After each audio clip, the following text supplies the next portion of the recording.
গণধর্ষণের ধারা যুক্ত হতেই গ্রেপ্তার শিবু হাজরা। বিনা পয়সায় চা খাওয়াচ্ছেন চায়ের দোকানি।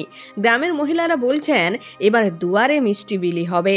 তবে উত্তম সর্দার, শিবু হাজরারা গ্রেপ্তার হলেও শেখ শাহজাহান না গ্রেপ্তার হওয়া পর্যন্ত যে পুরোপুরি শান্তি নেই সেই কথাও বলছেন তারা। এলাকার লোকজনের অভিযোগ, শেখ শাহজাহানের বলেই বলিয়ান হয়েছেন শিবু উত্তমরা। তাদের দাবি শাহজাহানকেও গ্রেপ্তার করতে হবে এবার। এলাকার লোকজন বলছেন নিরীহ মানুষের উপর ইচ্ছামতো অত্যাচার চলেছে। স্থানীয় বাজারের এক কাপড় ব্যবসায়ী বললেন, শিবু হাজরারা গ্রেপ্তার হয়েছে, এবার আরও একজন হোক তাহলে বাঁচি। শাহজাহান সে গ্রেপ্তার হলে খুব ভালো হয়। সন্ধ্যা হলেই আমরা আতঙ্কে বাস করি।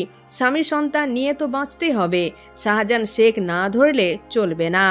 আরেক বাসিন্দার কথায়, শিবু হাজরার যেন কঠিন থেকে কঠিনতম শাস্তি হয়, আমরা এটাই দাবি করব। আর শেখ শাহজাহান ধরা পড়লে পুরোপুরি মুক্ত হয়ে যাব। তাই আন্দোলন আমরা এখানেই থামাবো না। বাদশাহ তো এখনো বাকি আছে।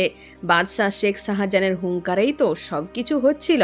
শিবু উত্তম গ্রেপ্তার হয়েছেন এক সপ্তাহের ফারাকে।